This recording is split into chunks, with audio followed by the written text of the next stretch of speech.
Welcome back नाजरीन, रोही Airtel में आपको खुश आमदीद कहते हैं। और ब्रेक के बाद हमारे साथ गेस्ट मौजूद हैं, उनका तारुफ करवा देती हूँ। हमारे साथ मौजूद हैं जी आज शाह फैसल सहू साहब हमारे साथ मौजूद हैं, जो कि एडिशनल कलेक्टर कस्टम मुल्तान है। अस्सलाम वालेकुम, कैसे हैं आप? ठीक ठाक हैं?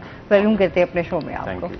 अच्छा जी, एक तो आज इनसे हम जो है इन कस्टम के इदारे के हवाले से बात करेंगे कि किस तरह से वो वर्किंग कर रहे हैं, इनकी जर्नी भी जानेंगे, और साथ ही जिस तरीके से हम बात कर रहे थे इस टाइम नॉन पेड सिगरेट्स के हवाले से कि इस टाइम जो है उसको किस तरीके से इनकी एक्टिविटीज़ उस पर जारी हैं। और इसके साथ ही सबसे पहले तो सर, क्योंकि जाहिर सी बात है हमारे यहाँ जो है कस्टम के हवाले से बहुत सारी इसको सर्व कर रहा है इदारा, बहुत सारी खिदमात भी हैं। तो सबसे पहले तो आपकी जर्नी जानेंगे ना, उसके बाद फिर हम आगे स्टार्ट करते हैं।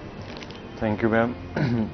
I belong to Multan, and I did my graduation degree from Multan as well. Then I did CSS, and I was allocated to Pakistan Customs Department, and I have served at Sindh, Balochistan, and now at Punjab. यहाँ पर क्या challenges देख रहे हैं? यहाँ पे हमारी जो ऑफिस है मेनली एंटी स्मगलिंग ऑपरेशंस को हम डील कर रहे होते हैं, और उसमें हमारा जो AOR है उसमें मुल्तान, बहावलपुर और DG खान शामिल हैं। और जैसा कि स्मगल्ड गुड्स के खिलाफ हुकूमत का एक वाज़ेह मौक़िफ़ है, तो उस पर सारी एजेंसीज मिल के पुलिस, रेंजर्स, कस्टम्स, हमारी जो जॉइंट चेक पोस्ट्स हैं वो बैनुस्सूबाई सरहदों पे हैं, और उन पे इकट्ठे काम करने से बहुत हद तक इस पे काबू पाने में मदद मिला है। सर, इस टाइम हम सबसे पहले जो देख रहे हैं, इस टाइम हॉट इशू भी चल रहा है हमारा यहाँ पर, सिगरेट नोशी के हवाले से हम बात करें। जाहिर सी बात है यहाँ पर उसके हवाले से जो बहुत ज़्यादा गैर कानूनी जो है वो स्मगल किया जा रहा है, इस पर आपकी जो एक्टिविटीज़ चल रही हैं उस हवाले से बताइएगा। इसमें गैर कानूनी जो सिगरेट थी ये अफ़गान ट्रांजिट के आड़ में पहले बहुत ज़्यादा आती थी, लेकिन क्योंकि अब हुकूमत ने एक सख्त मौक़िफ़ लिया था अफ़गान ट्रांजिट गुड्स के हवाले से कि उसकी आड़ में किसी भी किस्म की स्मगलिंग नहीं होनी चाहिए, बॉर्डर पे सख्ती की गई। उसके बाद जो जॉइंट चेक पोस्ट्स बनी, उससे इसकी स्मगलिंग पे काबू पाने में बहुत हद तक मौका मिला हमें कि स्मगलिंग पे कम हुई उससे। और उसके अलावा जो हमारे एंटी स्मगलिंग टीम्स हैं जो किसी भी वक्त कहीं पे भी इंफॉर्मेशन पे पहुंचती हैं, उनकी स्ट्रिक्ट इन्फोर्समेंट से हमने कोई 185 के करीब केसेस बनाए हैं रवा माली साल में, और उनकी मालियत कोई 35 करोड़ के करीब है। अच्छा, सही। सर, अगर हम गुज़श्ता माली साल में बात करें तो उस हवाले से कितने केसेस बनाए गए? गुज़श्ता माली साल के हिसाब से ये तकरीबन 250% ज़्यादा हमने केसेस किए हैं। गुज़श्ता माली साल में इसी दौरानिए के दौरान तकरीबन कोई 50 केसेस थे, और उनकी मालियत कोई 5 या 6 करोड़ रुपए के करीब। सही है। अच्छा, रेवेन्यू के हवाले से भी बात करेंगे। सर, इस टाइम जो नॉन कस्टम पेड सिगरेट्स हैं उनको नीलामी में जो है वो क्यों नहीं रखा जाता? ये फेडरल गवर्नमेंट की पॉलिसी होती है कि किसी चीज़ को नीलामी में रखना है या नहीं रखना, या इस फिल वक्त जो हमें ऑर्डर्स हैं उसमें यह है कि सिगरेट शायद उस मेयार की नहीं होती जो स्मगल होके आती है, और उसका टोबैको भी उस क्वालिटी का नहीं रहता।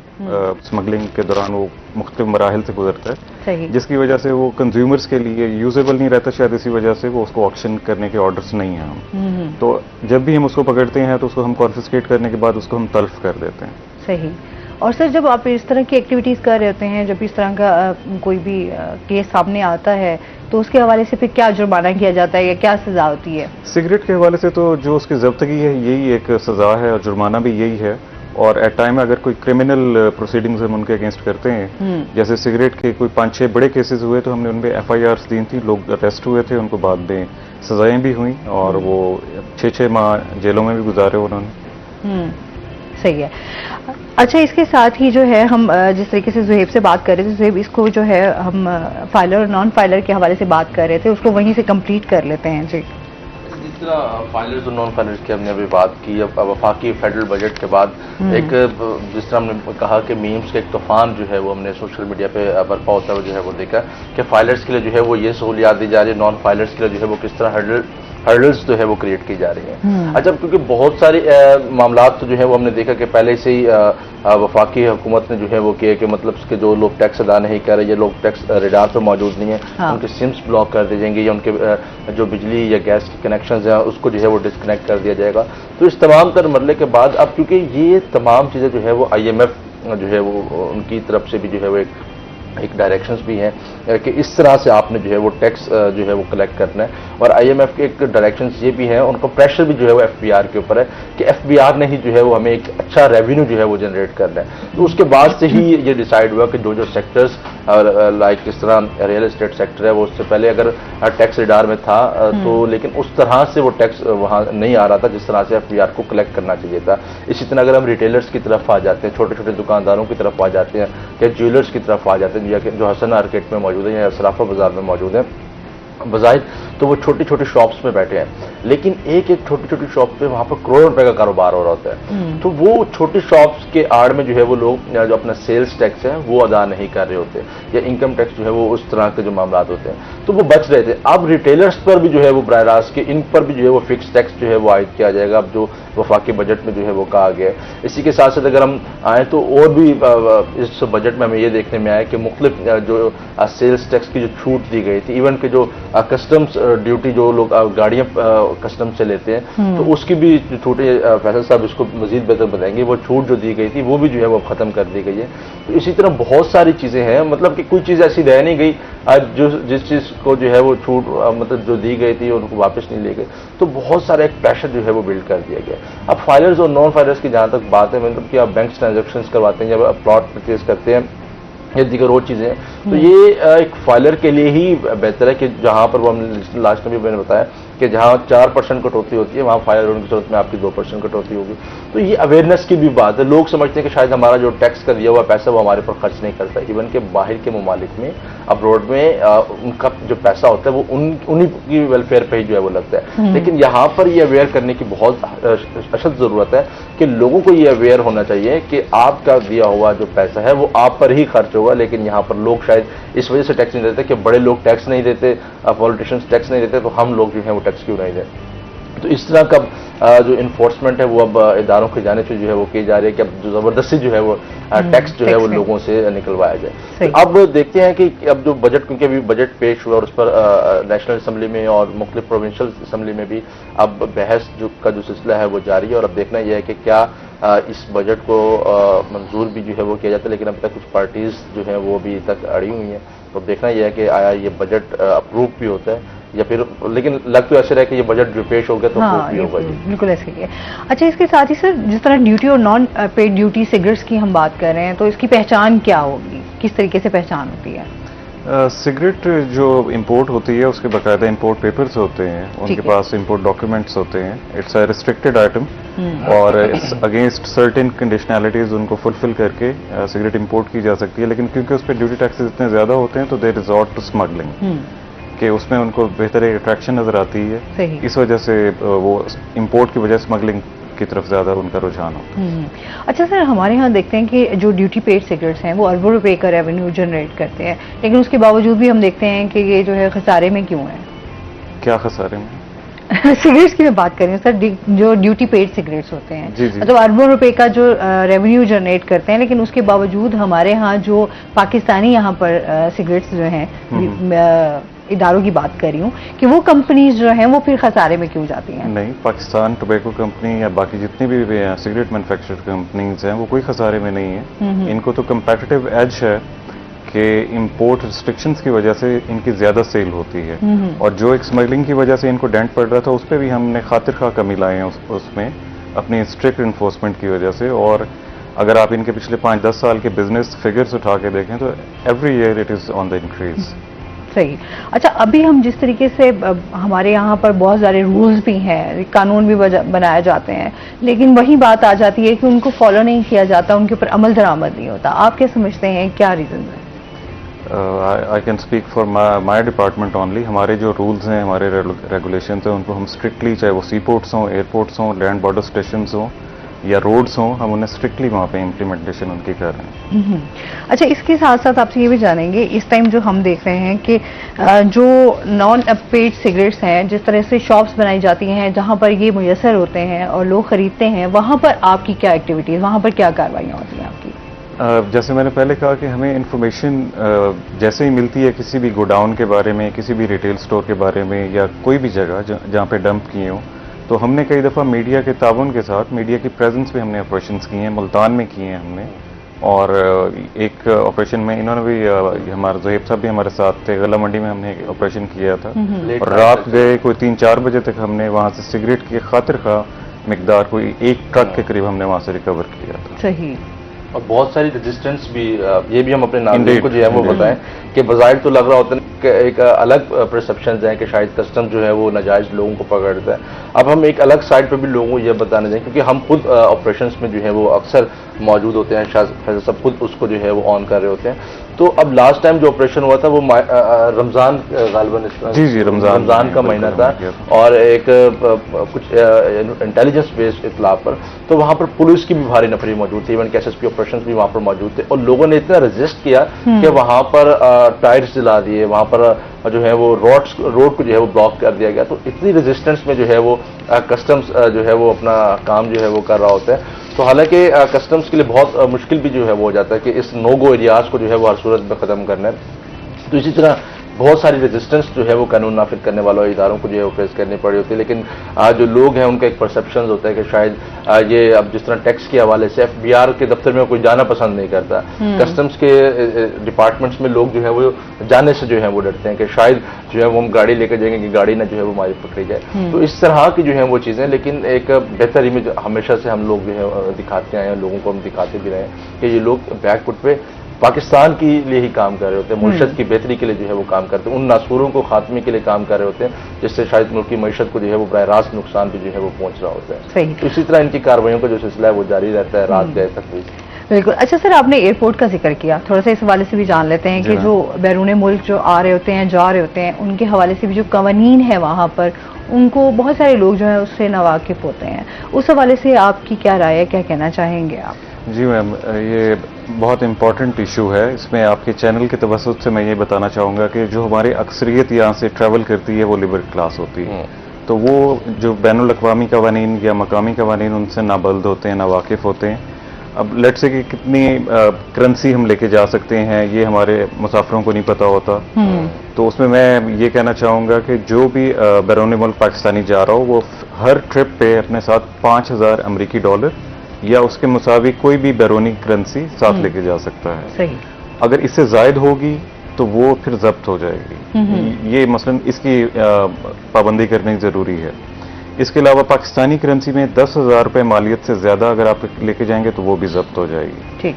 तो ये मैं तमाम उन मुसाफिरों से मुखातिब होकर कहना चाहता हूँ कि आप जब भी जाएं तो इस लिमिट को ज़रूर फॉलो करें। अगर आप डिक्लेयर कर देंगे तो वो आप जो इजाफी रकम है वो आप वापस भी कर सकते हैं। जैसे ही आप एयरपोर्ट पे एंटर होते हैं तो हमारा सबसे पहले जो काउंटर है that is currency declaration counter. ठीक है। तो आप उस पे जाके घबराएं बिल्कुल नहीं। हमारा जो स्टाफ होता है वो उनसे पूछता है कि आपके पास जायद करेंसी तो नहीं है। इसका कोई और मतलब नहीं होता, इसका सिर्फ यही मतलब होता है कि आपके पास मतलूबा मिकदार में करेंसी मौजूद है या नहीं। That's it. सही।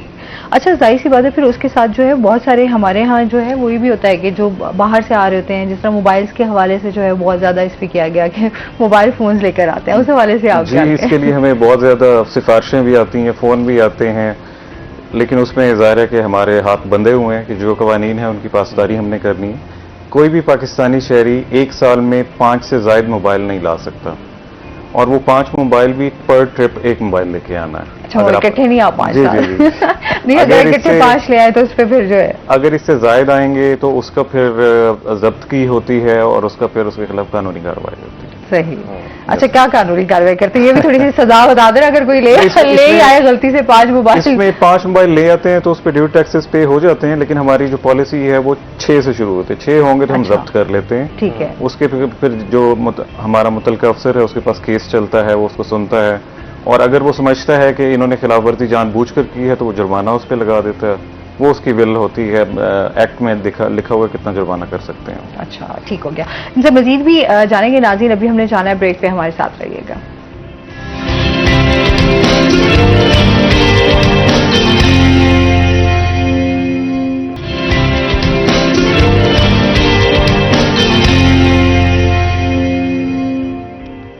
वेलकम बैक नाज़रीन।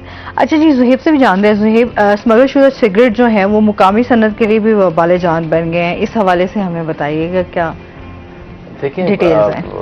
जो नॉन कस्टम पेड सिगरेट्स हैं और जिस तरह नॉन ड्यूटी पेड सिगरेट्स हैं, जिस एक रिपोर्ट के मुताबिक सालाना 310 अरब रुपए का जो नुकसान है वो पहुंचाया जा रहा है। तो इस सिलसिले में हम गाए बगाए शाह फैसल साहब को भी जो है वो टच में लेते रहते, टच करते रहते हैं और इनसे भी जो है वो हम पूछते रहते हैं कि बताएं कि एक माहाना एक महीने में जो है वो कितनी कार्रवाइयाँ की गई हैं।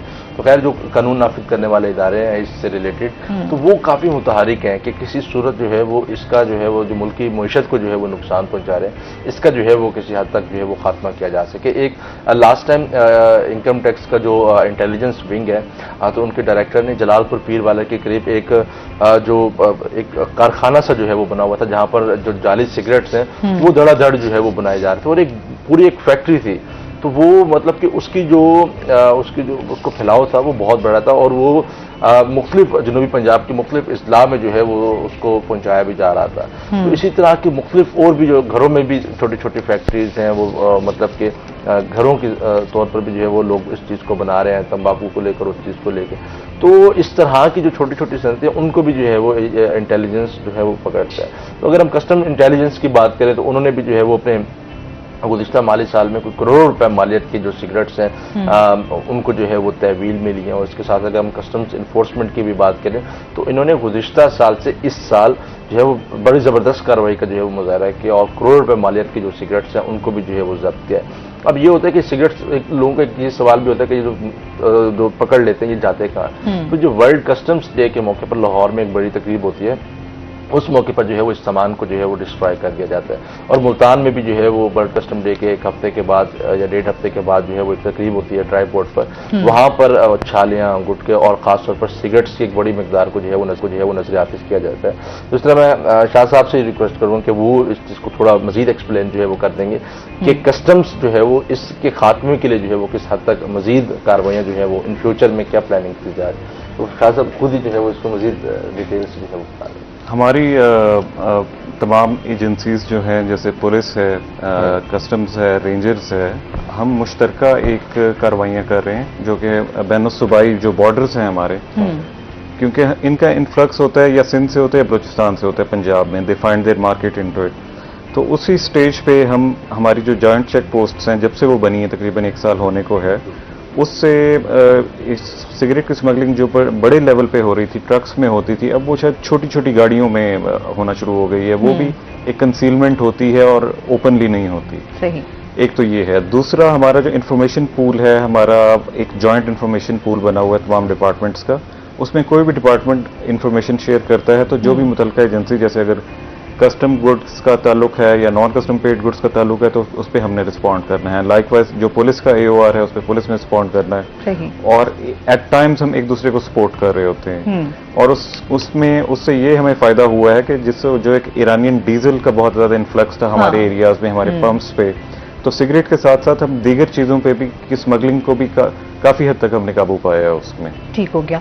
अच्छा, जैसे अभी आपने लेटेस्ट जो है वो एयरपोर्ट पर जारी करेंसी के हवाले से भी आपकी कार्रवाई रही, उस हवाले से भी बताइएगा। जी, वो एक बड़ा दिलचस्प केस था। उसमें एक पैसेंजर, उसने कप्तान चप्पल पहनी हुई थी। कप्तान चप्पल वैसे बड़ी दीदा जेब होती है लेकिन उसकी जरा बनावट थोड़ी मुख्तलिफ लगी हमारे स्टाफ को। उन्हें शक गुजरा तो उन्होंने उसको जूते उतरवा कर, उसने वो पहने हुए थे, उसके जूते उतरवा कर उसको स्कैनर से गुजारा तो उसमें वो क्लियर पिक्चर उसकी आ गई कि there is something hidden in it. फिर उसको अनस्टिच करके जब खोला गया तो उसमें से कोई 25,000 UAE दरहम की मुसावी करेंसी निकली, जो कि पाकिस्तानी करेंसी में कोई 20-22 लाख रुपए बनते हैं। तो that was a good case और उसकी गिरफ्तारी हुई, उस पर FIR हुई और he is behind the bar no. अच्छा, जाहिर सी बात है लोग भी इस हवाले से, हालांकि कस्टम के हवाले से इतनी एक्टिविटीज जारी होती हैं लेकिन लोग फिर भी जो है वो कोई ना कोई रास्ता जो है वो ढूंढ लेते हैं कि किसी ना किसी तरीके से किस तरह से करप्शन करनी है। जी, हमारे लोग बड़े ज़हीन हैं। पाकिस्तानियों का माइंड जो है ना वो जरा इस तरह शॉर्टकट में और इस तरह की एक्टिविटीज में बहुत चलता है। जी ऐसा ही है, जी ऐसा ही है। और वो हर दफा नित नए तरीके अपनाते हैं और लेकिन समहाउ एक दफा कामयाब होंगे, 2 दफा होंगे, लेकिन आखिरी कार पकड़े जाते हैं। ये तो बड़ा डिफरेंट केस था कि कप्तान चप्पल में जी जी जी जी हो गया। अब कप्तानी चप्पल को भी बदनाम करना बाकी रह गया। तो ये भी कर लें हम लोग। सही है। अच्छा सर, कस्टम के हवाले से आपकी दीगर क्या प्लान्स हैं, किस तरीके से आपकी एक्टिविटीज और मजीद आप सोच रहे हैं कि इसको मजीद से मजीद जो है वो बेहतर किया जा सके? इसमें हमारे कलेक्टर सैयद इमरान सजाद बुखारी साहब का एक विजन है कि इस एरिया में जो ट्रेड का पोटेंशियल है वो अंडर यूटिलाइज्ड है। हाँ। कि यहाँ पे एयरपोर्ट है, इंटरनेशनल है, यहाँ के लोग खुद को इंपोर्ट एक्सपोर्ट में एंगेज कर सकते हैं, जो कि एक बहुत बड़ी अपॉर्चुनिटी है, क्योंकि यहाँ के लोग उसको अवेल नहीं कर रहे। तो यहाँ से जितनी एक्सपोर्ट हो रही है वो फैसलाबाद के लोग कर रहे हैं, लाहौर के लोग कर रहे हैं और इस्लामाबाद, क्योंकि उनको वहां से जो फ्लाइट्स नहीं मिलती, दे कम टू मुल्तान और यहाँ की फ्लाइट्स अवेल करके जो उनकी मर्चेंडाइज है वो उसको यहाँ से एक्सपोर्ट कर रहे हैं। तो उनका एक विजन है कि हम मुल्तान के मकामी लोगों को, जनूबी पंजाब के लोगों को इनकरेज करें कि वो ट्रेड की तरफ आए। तो इसमें सिलसिले में हमारे chamber, Multan chamber of commerce and trade के साथ भी हमारी सिटिंग्स हुई हैं, जिसमें हमने ट्रेड सेमिनार्स किए हैं। मकामी आबादी जो ट्रेडर्स हैं उनको इंपोर्ट एक्सपोर्ट के जो कवानीन हैं उनसे आगाही दी गई, उनको बताया गया कि आप किस तरह कर सकते हैं और क्या आपकी एक्सपोर्ट डेस्टिनेशंस हो सकती हैं। सही। मैं आपके चैनल के तवज्जुह से ये बताना चाहूँगा कि इस वक्त मुल्तान इंटरनेशनल एयरपोर्ट से पूरी दुनिया को सब्जियाँ, ख़ासतौर पर मौसमी जो फल होते हैं और उसके अलावा मीट और गारमेंट्स और इस तरह की चीज़ें यहाँ से एक्सपोर्ट हो रही हैं। सही। तो हमारे जो मकामी लोग हैं वो बजाय इसके कि कोई किसी के पास नौकरियां करें जाके, वो अपना काम खुद से शुरू कर सकते हैं और बड़े कलील सरमाए से ये शुरू हो सकता है इंपोर्ट और एक्सपोर्ट का काम। अच्छा, वही बात है ना कि मुल्क को तरक्की की तरफ लेकर जाना है तो उसमें तमाम लोगों को अपने हिस्से की जो जिम्मेदारी है उसको वही देखना पड़ेगा। और फिर कानून जो हम बाहर जाके फॉलो कर रहे होते हैं, ये हमारी बदकिस्मती है, हम अपने मुल्क में जो है उस कानून को लेकर जो है वो फॉलो नहीं करते, उस पर अमल नहीं करते। जी जी जी, बदकिस्मती है। अच्छा, इसके साथ ही ज़ुहैब, आपसे भी ये जानूंगी, जिस तरीके से बजट के हवाले से बात हो रही थी, तो पीपल्स पार्टी जो है इस टाइम उनकी क्या राय है? देखिए, पीपल्स पार्टी ने तो जो है वो बड़ा ड्रामेटिकली कुछ चीज़ों पे जो है वो खेला है। अगर हम चलें अब तो मामला जो है वो काफ़ी सेटल डाउन जो है वो हो चुके हैं, बहुत सारी चीज़ों को जो है वो लेकर, क्योंकि ये एक इत्तेहादी हुकूमत है और इत्तेहादी हुकूमत का जो है वो हिस्सा है। तो अगर हम मुल्तान की बात करें तो मुल्तान में एक बहुत बड़ा खानदान जो है वो बड़ी पोस्टर पे मौजूद है, जिस तरह लाइक चेयरमैन सेनेट की बात करें, उससे कबल उनके बेटों की बात करें तो 3 तो मेंबर कौमी असम्बली और एक साथ साथ जो है वो पार्लिमानी लीडर पंजाब असम्बली की। तो मुल्तान इस वक्त एक पावर में जो है वो बैठा है पीपल्स पार्टी के हवाले से। तो कुछ उनके मुतालबात से और कुछ उनके दस्तावेजात भी थी कि जो बजट है उसको जो है वो कुछ उन्होंने दस्तावेजात पेश की कि सरकारी मुलाजमीन के तनख्वाहों में जो है वो इजाफा किया जाए, ये पीपल्स पार्टी की तजवीज़ थी। उसके अलावा भी कुछ चीज़ें ऐसी थी कि जो जनूबी पंजाब सेक्रेटरीट है इसको जो है वो ख़त्म किया गया है, इसको जो है वो वापस बहाल किया जाए। और इसके साथ साथ कुछ चीज़ें और भी थी जिस पर पीपल्स पार्टी जो है वो काफ़ी बज़द थी कि हम इसके अलावा जो है वो कोई बात नहीं करें।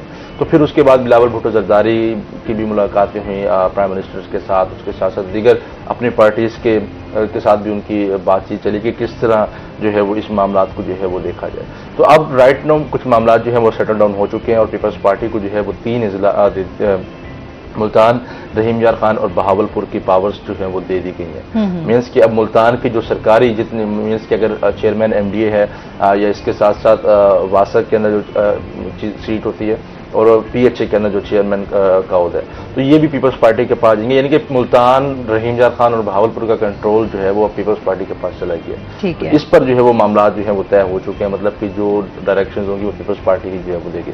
और साउथ पंजाब सेक्रेटरीट के हवाले से मैं तो समझता हूँ कि ये यहाँ के नौजवानों का भी जो है वो ख्वाब है कि साउथ पंजाब सूबा जो है वो बनना चाहिए, ताकि जो लाहौर उनको जाना पड़ता है, या बहुत सारी जो इश्यूज़ होते हैं, बहुत सारे लोगों को जिस तरह पेट्रोल की कीमत में भी जो है वो इजाफा, तो ट्रांसपोर्टेशन भी जो है उनकी जो फेयर्स हैं वो भी इस वक्त आसमानों से बात है। तो लोगों के लिए ट्रैवल करना जो है वो बहुत मुश्किल हो जाता है। तो बहुत सारी जो परेशानियां वो इकट्ठी हो जाती है। तो इसी तरह पीपल्स पार्टी भी जो है वो एक एजेंडा जो है वो लेकर चली कि हमने अपने लोगों को जो है वो आसानियां देनी।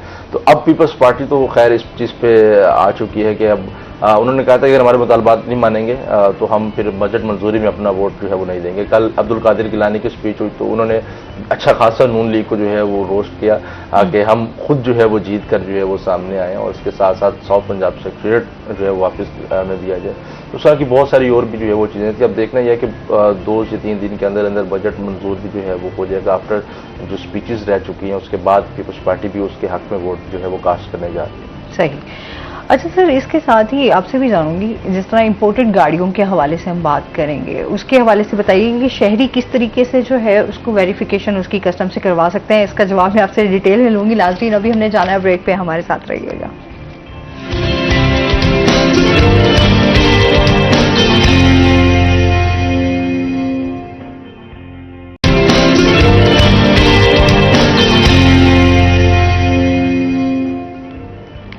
वेलकम बैक नाज़रीन। जी, अब बात कर रहे थे इंपोर्टेड गाड़ियों के हवाले से, क्या कहना चाहेंगे सर? जी, इसमें ये है कि जो इम्पोर्टेड गाड़ियां हैं उन पे तो हमें कोई इशू नहीं होता, ज़ाहिर है कि वो प्रॉपर एक चैनल फॉलो करके इंपोर्ट हुई होती हैं। हमारा इशू उन गाड़ियों से होता है जो स्मगल होके आती हैं या फेक रजिस्ट्रेशन के साथ, फेक रजिस्ट्रेशन पेपर के साथ, फेक रजिस्ट्रेशन प्लेट के साथ लोग उसको चला रहे होते हैं। हाँ। उसमें मेरा आपके चैनल के तवज्जुह से मैं सबको ये पैगाम देना चाहूँगा कि जब भी आप कोई फॉरेन ओरिजिन गाड़ी लें, उसकी ड्यू डिलिजेंस ज़रूर कर लें, उसकी वेरिफिकेशन ज़रूर करवा लें। हमारा जो भी कस्टम ऑफिस नियरेस्ट हो, जैसे मुल्तान है तो मुल्तान में भी हैं, हमारे डीजी खान में भी हैं, एवरीवेयर तमाम मेन सिटीज़ में हमारे कस्टम ऑफिस हैं। तो उस ऑफिस में जाके आप सबसे पहले उनके कागजात की जांच पड़ताल कर लें कि ये जो गाड़ी मैं खरीदने जा रहा हूँ कि ये उसके कागजात वेरीफाइबल हैं या नहीं है। नंबर 2, गाड़ी को फिजिकली जरूर चेक करवा लें कि ये गाड़ी कहीं पंच्ड या टेम्पर्ड तो नहीं है। तो किसी भी किस्म की धोखाधड़ी से बचने के लिए जब भी आप कोई फॉरेन ओरिजिन गाड़ी लेना चाहें तो उसको अपने नियरेस्ट कस्टम ऑफिस में, हमारे फैसिलिटेशन सेंटर फ्रंट डेस्क बने हुए, और वो जो भी आता है और वो गाड़ी की वेरिफिकेशन करवाना चाहे, हम उनको फ्री ऑफ कॉस्ट वो वेरिफिकेशन करके दे देते कि गाड़ी आपकी वेरीफाइड है या नहीं। अच्छा, बहुत सारे लोगों का ये होता है ना कि कस्टम्स वाले हमारी गाड़ियां जो हैं वो पकड़ लेते हैं, तो इस तरह की बहुत सारी शिकायत आती हैं, उस हवाले से भी बताइएगा। जी, वो हमारा काम है। जाहिर है कि अगर कोई स्मगल गाड़ी होगी और वो फिर रही होगी, वो किसी भी किस्म की एंटी स्टेट एक्टिविटी में यूज हो सकती है, टेररिस्ट एक्टिविटी में यूज हो सकती है, या धोखाधड़ी के लिए यूज हो सकती है। तो हमें कई दफ़ा इंफॉर्मेशन मिल जाती है, कई दफ़ा स्नैप चेकिंग में हम उन्हें पकड़ लेते हैं। तो ये कस्टम का काम है और इसलिए हम करते रहेंगे। अच्छा, इस तरह से बहुत सारे लोग ऐसे भी शिकायत करते हैं, जिस तरह से कहते हैं कि बहुत सारे हमारे सियासी हुक्मरान भी, लीडर भी गाड़ियां इस तरह की इस्तेमाल कर रहे होते हैं, तो उनके हवाले से कि उनकी गाड़ियां क्यों नहीं पकड़ी जाती, उनके खिलाफ क्यों नहीं कार्रवाइयां की जाती और हमारे ही खिलाफ क्यों कार्रवाइयां की जाती हैं। मतलब बड़े लोग जो है वो उनके लिए कवानीन नहीं है, जो छोटे लोग हैं उनके लिए कवानीन जो है वो उनको फॉलो करना है। तो बड़े लोगों के लिए वो कानून जो है उन पर क्यों नहीं लागू होता? नहीं, ये मैं इसकी रिबर्ट करूंगा, ऐसी कोई बात नहीं है। और जब भी हम कोई गाड़ी पकड़ते हैं उसमें फेस नहीं केस देखा जाता है, जैसे हमारे एक मशहूर जज साहब कहा करते थे। तो उसमें ऐसा कुछ नहीं है कि अगर कोई बड़ा आदमी चला रहा है तो उसकी गाड़ी नहीं पकड़ी जा रही और छोटा आदमी चला रहा है। हम बिला तखसीस, बिला इम्तियाज जो भी नॉन कस्टम प्लेट गाड़ी यूज कर रहा होता है उसके खिलाफ कार्रवाइयां की जाती हैं। इसमें कोई किसी किस्म की कोई नरमी नहीं बरती जाती। अच्छा, क्योंकि खुद मेरे से डिस्कस हुआ इसलिए शिकायत भी मौसूल होती रहती हैं, क्योंकि हमारा एक प्लेटफॉर्म ऐसा है कि यहाँ पर हम उनकी आवाज बनकर ही बात करते हैं और फिर जाहिर सी बात है आवाम की आवाज है। हाँ जी, और वो सब तक पहुंचा रही हैं, ये कार खैर है। लेकिन वो जो इम्प्रेशन है ये गलत इम्प्रेशन है, उसकी मैं स्ट्रांगली मतलब परसेप्शंस वगैरह होती रहती है। देखिए, मैं खुद बीट करता हूँ, मुझे पता है कि किस किस की गाड़ियां जो है वो पकड़ी हुई हैं, किस किस की सिफारिशात होती हैं। तो ये फेस को एक साइड पे रख के जो है वो कार्रवाइयां होती हैं, क्योंकि इस चीज़ के हम खुद जो है वो आई विक्टिम है, खुद गवाह चीज़ के। तो एक कुछ परसेप्शंस होती हैं। हम जिस तरह पहले भी कहा कि कुछ इदारों को लेकर परसेप्शंस हैं, पुलिस के हवाले से एक अलग परसेप्शंस है, जो गश्त पर मामूर एहलकार होते हैं उनके हवाले से एक अलग परसेप्शंस है कि ये अपना दिहाड़ी जो है वो बना के जाते हैं। एफबीआर के हवाले से एक अलग परसेप्शन, डिफरेंट डिपार्टमेंट मीडिया के हवाले से एक अपना अलग परसेप्शन, बातचीत तो इस हवाले से वो अलग अलग परसेप्शन लोगों की राय है ऑब्वियसली। और वो लोग कहते हैं, लोग जाहिर सी बात है कि सवाल करना हजी हमारा हक है, हमारा राइट है।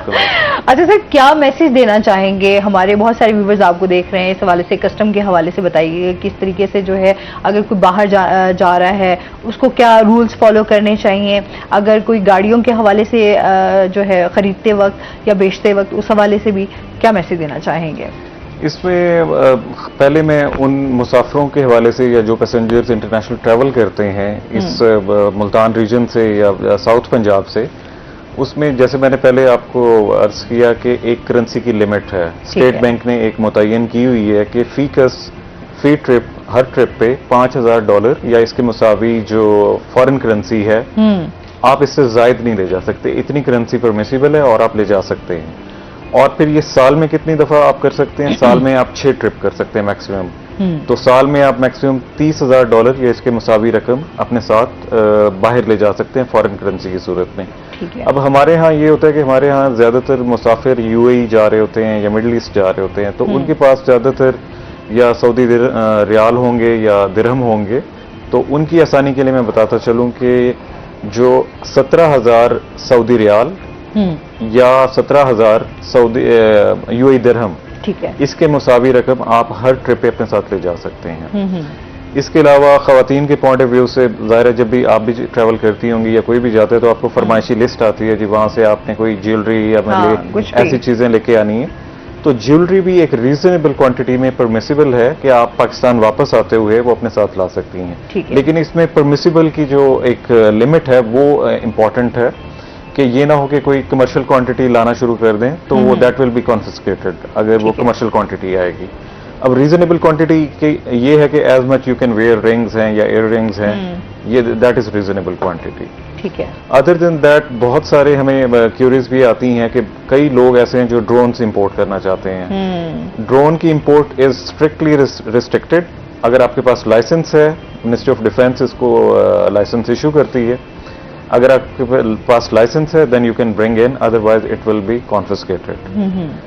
और उसके अलावा मोबाइल का पहले जिक्र हुआ कि ज़ाहिर मोबाइल की सबसे ज़्यादा फरमाइश आती है, तो मोबाइल भले लेके आए लेकिन उसमें दो चीज़ें होती हैं। उसमें आप ब्रांड न्यू मोबाइल लेके आए और उस पर अपना टैक्स पे करें और जो मोबाइल है वो रिलीज कर दिया जाता है, लेकिन वो भी आपकी साल में लिमिट है कि 5 से ज़्यादा आप मोबाइल नहीं ला सकते। ठीक है। और तमाम मोबाइल का टैक्स अदा करना पड़ेगा। उसमें ये नहीं है कि एक मोबाइल आप फ्री ले जाएं या 2 या 5 के 5 आपके हर चीज पे है। अब तो मुझे लगता है सांस लेने में भी टैक्स आ जाएगा। Well said. अच्छा, उसमें एक मोबाइल आते हैं, उनको हमारी टेक्निकल लैंग्वेज में हम जेवी मोबाइल्स कहते हैं। JV mobiles are basically tempered mobiles, these are not importable at all. आपके मोबाइल आते हैं, वो उनको हम चेक कर लेते हैं कि ये जेवी हैं या नहीं है। अगर जेवी होते हैं तो स्ट्रेट अवे आपके पैसे जाए हो गए, वो मोबाइल कॉन्फिस्केट हो जाएगा और eventually it would be destroyed. हम उसे बाद में ऑक्शन भी नहीं कर सकते क्योंकि वो टेम्पर्ड होता है। सही। और इसके अलावा बाय एयर आते जाते जो हमारे दीगर जिस कंट्री में आप जा रहे हैं उसके रूल्स एंड रेगुलेशन को जरा फॉलो कर लें। हमारे यहाँ से सिगरेट ले जाने की बहुत ज्यादा कोशिश होती है। वो कहते हैं वहाँ महंगी है तो यहाँ से हम ले जाते हैं। तो आपके चैनल के जरिए मैं ये मैसेज देना चाहूंगा कि एक खास लिमिट में 2 आउटर होते हैं या 2 उर्फे आम में उसे डंडे कहा जाता है कि आप साथ जाते हुए 2 डंडे या 2 स्टिक्स या 2 आउटर्स लेके जा सकते हैं। और likewise coming from any other country, आप दुबई से आ रहे हैं या कहीं से आ रहे हैं तो उसी के मिकदार में 200 सिगरेट बनती हैं ये तकरीबन। 200 सिगरेट आप ला सकते हैं, दैट इज नॉट टैक्सेबल।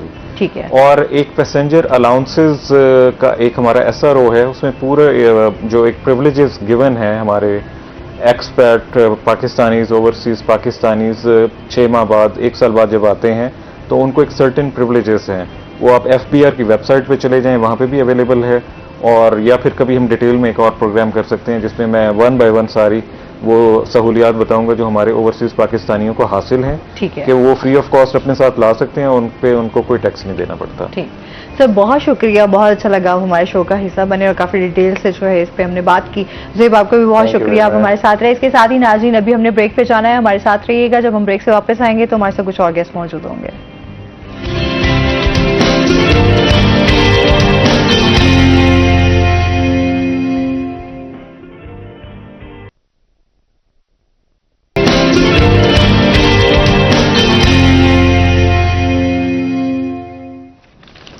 अस्सलाम वालेकुम नाज़रीन, कैसे हैं आप सब लोग। उम्मीद करती हूँ बिल्कुल ठीक ठाक होंगे और दुआ करते हैं आज का दिन आपको बहुत ही अच्छा गुजरे, हंसते हुए मुस्कुराते हुए खैर आफियत के साथ गुजरे। इसके साथ ही हमारे साथ गेस्ट भी मौजूद हैं, उनका तारुफ करवा देती हूँ। सबसे पहले आज हमारे साथ मौजूद हैं जी डॉक्टर मुकर्रम अली, जो कि एसोसिएट प्रोफेसर हैं जी नवाज शरीफ एग्रीकल्चर यूनिवर्सिटी। अस्सलाम वालेकुम, कैसे हैं आप, ठीक ठाक हैं। वेलकम करते हैं अपने शो में आपको।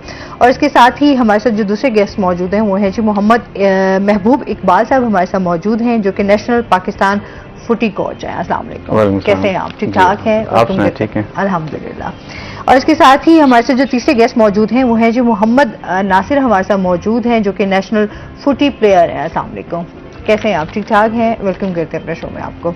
अच्छा जी, आज हम डॉक्टर मुकर्रम से बात करेंगे। इस टाइम आपको पता है कि आम जो है वो हमारे यहाँ सबसे ज़्यादा जो है वो फल खाया जाता है शौक से, और वैसे कहते हैं ना कि आम को जो है वो फलों का बादशाह भी कहा जाता है। तो इस हवाले से जो है हमेशा एग्रीकल्चर यूनिवर्सिटी जो है वो कोई ना कोई इवेंट जो है वो लाजमी लेकर आती है, और फेस्टिवल होते हैं आम के हवाले से, आम की इकसाम बताई जाती हैं, फलों के हवाले से जो है उनकी ग़िज़ाइयत के हवाले से जो है बताया जाता है।